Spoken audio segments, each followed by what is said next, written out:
তোরা মিলেমিশে থাকিস, সম্পত্তি নিয়ে ঝগড়া করিস না। বাবা, আমরা তোমার কথা রাখব, কখনো একে অপরের বিরুদ্ধে যাব না। হ্যাঁ বাবা, তুমি নিশ্চিন্ত থাকো, আমরা মিলেমিশেই থাকব। এই কথাটাই যেন তোদের মনে থাকে সব সময়। ভাই ভাইয়ের শক্তি। তুমি শুধু সুস্থ হয়ে ওঠো বাবা, আমরা সব ঠিক করে নেব। বাবার মৃত্যুর পর দুই ভাই একসাথে বসে সম্পত্তি ভাগ করার সিদ্ধান্ত নিল। চারপাশে তখন নিস্তব্ধতা, শুধু বাবার স্মৃতিগুলোই যেন ঘুরে বেড়াচ্ছে। তারা দুজনেই জানে এই সিদ্ধান্ত তাদের জীবনের পথ বদলে দিতে পারে। তবুও মন শক্ত করে তারা সামনে এগিয়ে যাওয়ার চেষ্টা করল। বাবা নেই, এখন আমাদেরই সব সামলাতে হবে। হ্যাঁ দাদা, আমরা একসাথে থাকলে সব পারব।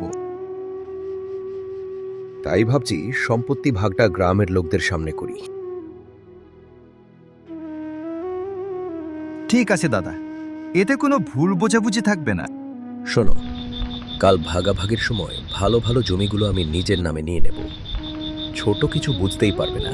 ঠিক বলেছ, তুমি কাগজপত্র এমনভাবে সাজাও যেন সেরা অংশগুলো তোমার দিকেই পড়ে। হ্যাঁ, ওকে শুধু একটু কম দামের জমি দিলেই হবে, ও তো কিছু বলবেও না।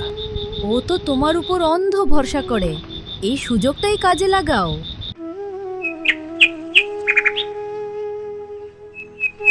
গ্রামের অনেক লোক উঠোনে জড়ো হলো। পরিবেশটা ধীরে ধীরে উত্তপ্ত হয়ে উঠছে।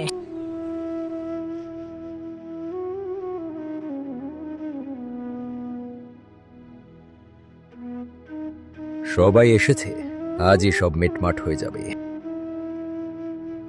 মিটমাট? তুমি আগে বলো।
বিচার করে কথা বলো।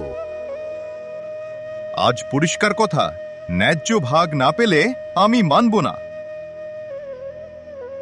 ঠিক আছে, আজই সব সামনে আসবে, কে ঠিক কে ভুল।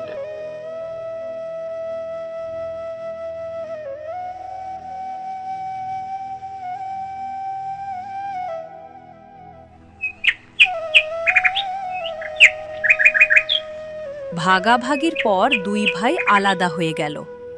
দুজনেই নিজের মতো করে সংসার শুরু করল। সকালে উঠে মাঠে যেতে হয়, কষ্ট করেই দিন শুরু।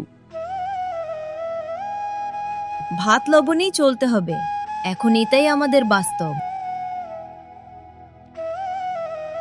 আমার জমিতে ফসল ভালো, আয়ও ভালো হবে। আজকে নাশতায় দুধ রুটি বানিয়েছি।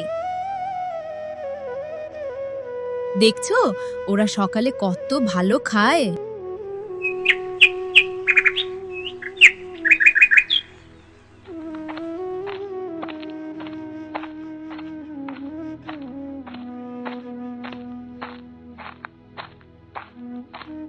আজ বাজার থেকে ভালো মাছ এনেছি, তাজা কাতলা।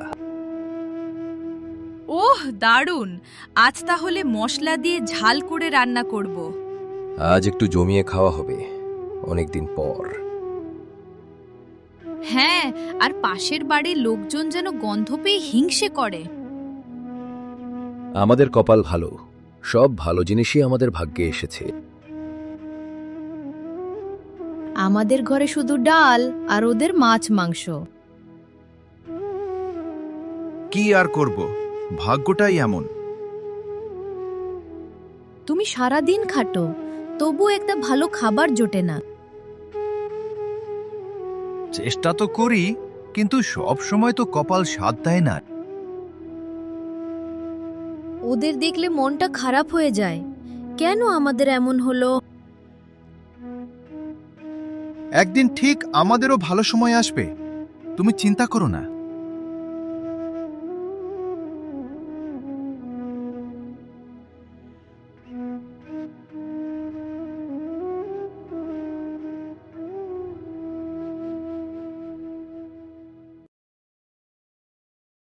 আজ একটু তাড়াতাড়ি মাঠে যাই, কাজ না করলে তো ঘরে কিছুই আসবে না। খুব কষ্ট করো তুমি। আল্লাহ যেন একদিন তোমার কষ্টের দাম দেয়। দেখি আজ কপালে কি আছে।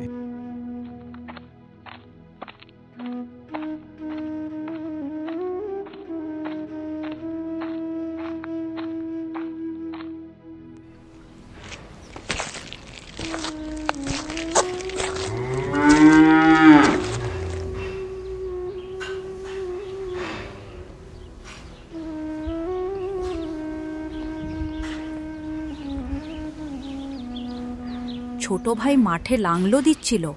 হঠাৎ করে লাংলো কিছু একটা শক্ত জিনিসে আটকে গেল। এইটা আবার কি, পাথর নাকি? মাটি খুঁড়ে দেখতেই একটা পুরনো বাক্স বের হয়ে এলো। বাক্স? এর ভিতরে কি থাকতে পারে? বাক্স খুলতেই ছোট ভাই অবাক হয়ে গেল। ভেতরে সোনার গয়না আর মুদ্রা ঝলমল করছে। এত সোনা, এটা কি সত্যি? ছোট ভাইয়ের চোখে জল চলে এলো। তার কষ্টের জীবনে যেন আলো ফুটে উঠল। আজ আল্লাহ আমার দিকে তাকিয়েছে, আমাদের দিন বদলে যাবে।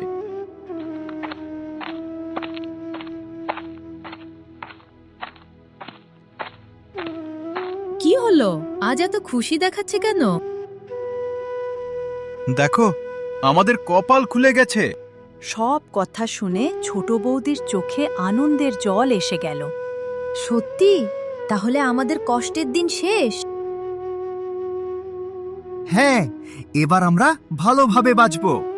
আমার ছোট্ট কাহিনীটি যদি আপনাদের ভালো লাগে তাহলে একটি লাইক দিন এবং চ্যানেলটি সাবস্ক্রাইব করতে ভুলবেন না। আপনাদের ভালোবাসাই আমার শক্তি।